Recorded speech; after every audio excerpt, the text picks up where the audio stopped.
Have you wondered how your body knows if someone is emotionally safe or emotionally unsafe before your mind does? My name is Tuva Marina, and I am a somatic and subconscious alignment coach, and I will talk you through everything right now. Have you ever been around someone? I assume you've been around someone, and within seconds, your body just exhales, soften, and you don't even have to say a word. Something in you just softens. Like your breath deepens, your chest feels open again, and you stop scanning the room, you stop editing yourself mid sentence. You're just there. That is what safety feels like. And most of us don't realize how rare it actually is. Because for many people, especially those who grew up walking on eggshells, who managed their emotions or never quite knew which version of someone they would get. Or, yeah, safety became a luxury and not a baseline. So when we finally meet someone whose energy feels calm, whose presence feels steady, we don't even know what to do with it. It feels very foreign, and for some, it feels suspicious. And I remember the first time I noticed it consciously, and I was sitting across from a person, um, and it was someone new in my life, and we were having a conversation, and the conversation slowed down, and there's moments where there's no rush, no noise, you're just there being. And that something in me went, oh, like my breath dropped. And I wasn't performing. I wasn't trying to be interesting or kind even or perfect. I was just there. And that moment, among others that came after that, like it's just like that simple exhale. Like it taught me so much more about emotional safety than any psychology book ever did.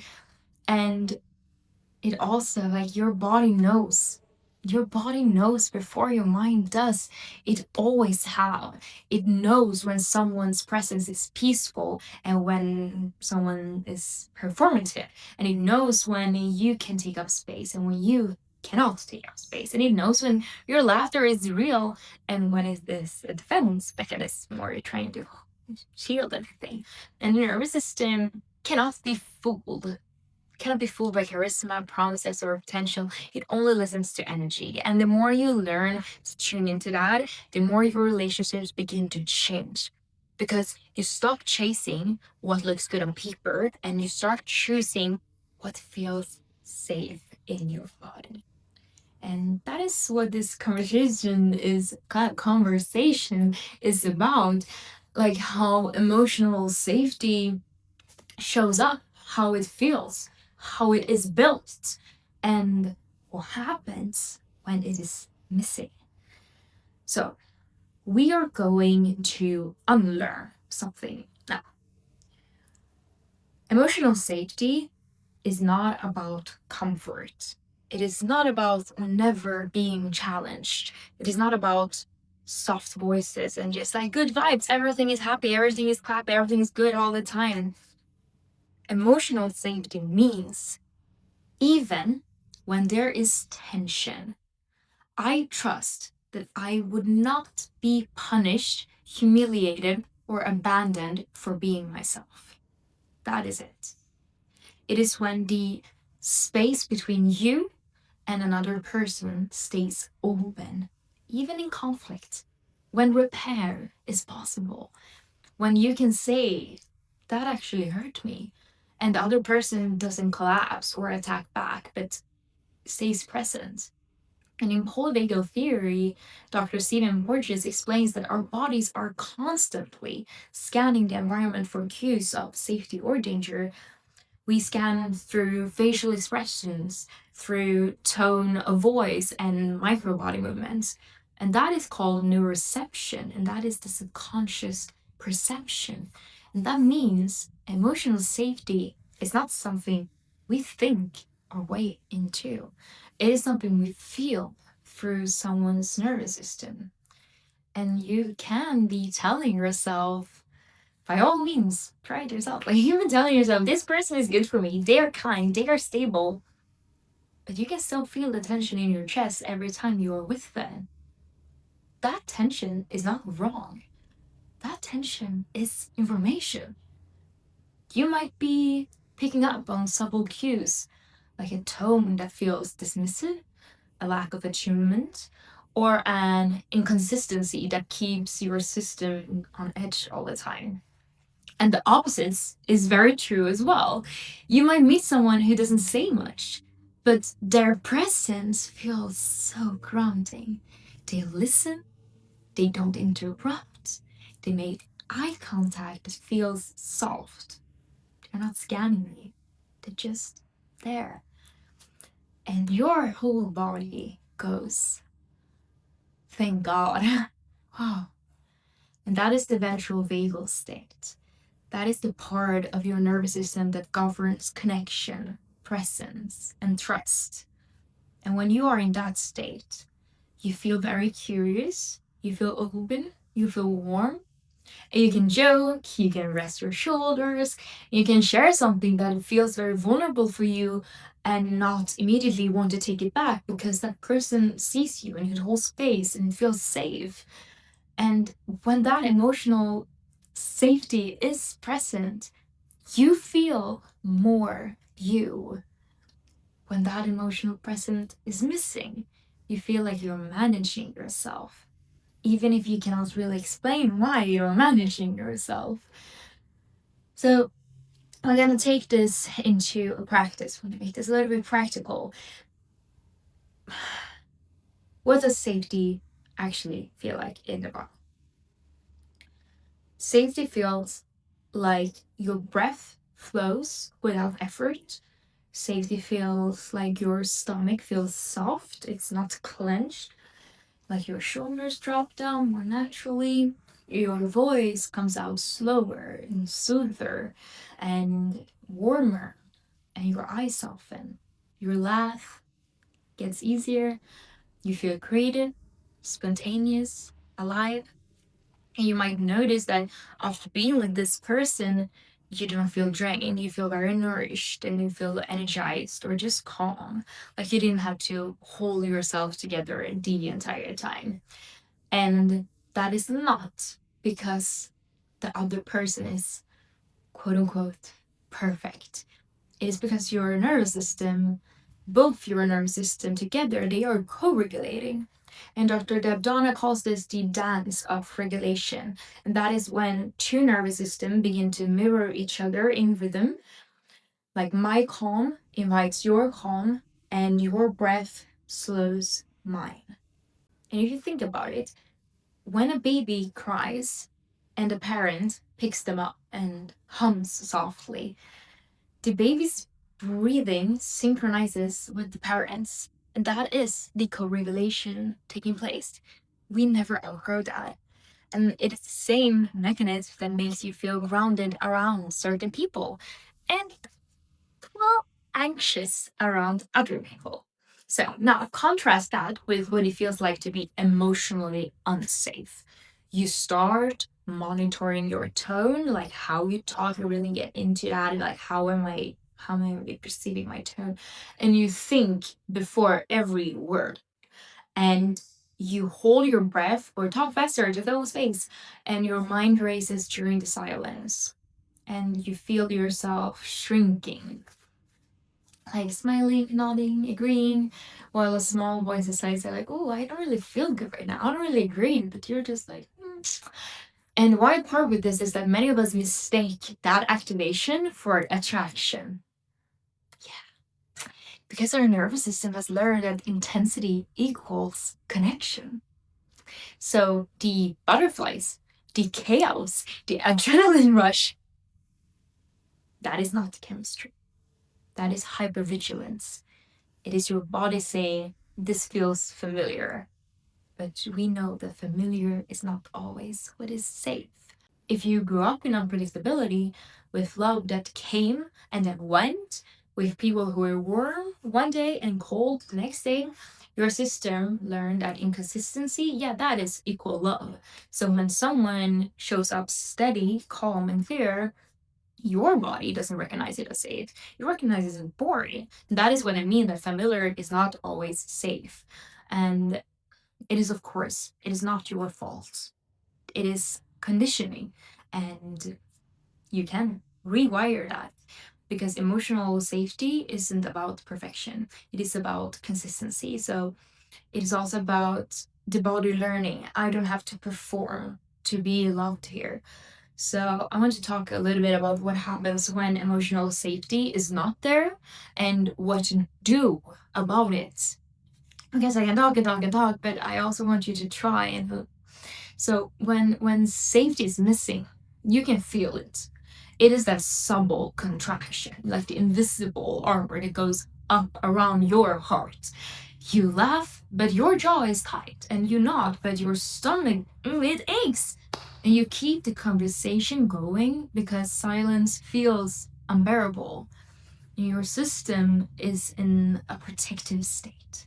It is scanning for cues of danger. Maybe you grew up in a house where tone changed suddenly, where one moment was very calm and the next one was tension. And you learned that to predict people's moods as a way to survive. And now, then, as an adult, you are still doing it, but you're just doing it a little bit more softly. But you are doing it. You read faces, you manage dynamics, you stay hyper aware. And that is not overreacting. That is your neuroception still wired for danger. Okay? So, how do you start to change it? First, awareness. Notice what happens in your body around different people. So, next time you're with someone, pay attention to subtle cues. Do your breath get deeper or more shallower? Do you feel expansive or do you feel that, yeah, I'm getting into contraction here? Or do you leave lighter or heavier? And tune into all of those things I mentioned. And your body will tell you. It will tell you every time. If you tune in, it will. And the second, regulation. If you notice activation, pause and regulate before you react. And sometimes that means just stepping outside, taking 3 deep breaths, or taking a pause there and then. Do what you have to do. And sometimes it means placing a hand over your heart and whispering, I'm safe now. And sometimes it means shaking out your hands after leaving a tense conversation. And the third thing I want to mention is boundaries. You cannot control how regulated someone else is. Let's be honest. We are going to meet different people, and some people will be more regulated than others.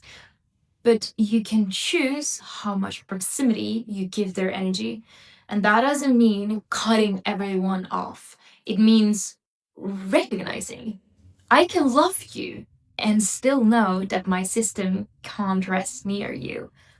And that distinction, like love versus safety, it changes pretty much everything. And the more you honor it, the more your relationships shift from performance to peace. And when you start living from that embodied awareness, you will attract people who meet you in the same state. You will attract people that are calm, aware, and grounded. Your relationships start feeling quieter, but deeper, simpler, but more nourished because your body is finally allowed to be real. So let us do a short somatic practice together. And you can do this sitting or standing. I would prefer standing up. I'm going to show you sitting down. But if you can stand, do so. And if it feels safe for you, you can close your eyes. Just notice your body. And take a slow inhale through your nose for 4 counts. And exhale through your mouth for 6 counts. Again, inhale nose, 4, 3, 2, 1. And exhale mouth. 6, 5, 4, 3, 2, 1. Now, bring to mind someone who makes you feel calm. Picture them clearly. Their face, their tone, the energy around them. And notice what happens in your body. Does your chest expand? Do you breathe deeper? And do you feel warmth behind your eyes? That is your nervous system remembering co-regulation. It is saying, we have been safe before. We can be safe again. And now, bring to mind someone who makes you anxious. Not to judge, but to observe. Notice what happens. Your throat might tighten, your breath might catch, your body might lean away a little bit. And that is not drama, that is data. Now, shake it off, literally. Shake your hands, say it out, exhale. And soften. Find that stillness. And bring your attention back to the person or memory that feels grounding. Let your shoulders drop. Feel your feet on the floor. And whisper, my body knows. My body remembers. And take a final breath in. And exhale. And this right here is emotional safety in practice. It is not a concept. It is a state. And here's what I want you to take with you from today. Your body is not dramatic. Your body is intelligent.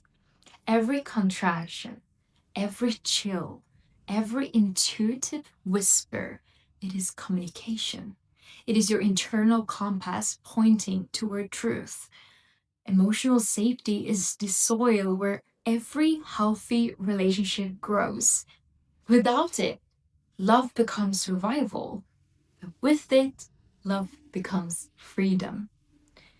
You will start to notice it everywhere. You will start to notice it in the people who make you breathe easier and the ones who feel grounding even in silence, and the moments when laughter feels real, not strategic. Let those be your guideposts. And if right now you realize you have never truly felt safe, that is okay. You can become that safe person to yourself first. Now, through breath, through awareness, through regulation.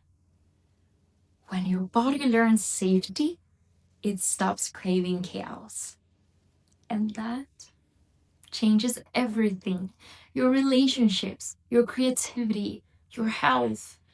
Your nervous system recognizes truth faster than your thoughts does. Always. So slow down, listen, and trust what you feel. Thank you so much for being here. And thank you for breathing. Thank you for doing this little practice. And thank you for doing the quiet, very real work. And until next time, stay aligned, stay curious, and most important of all, stay true to yourself.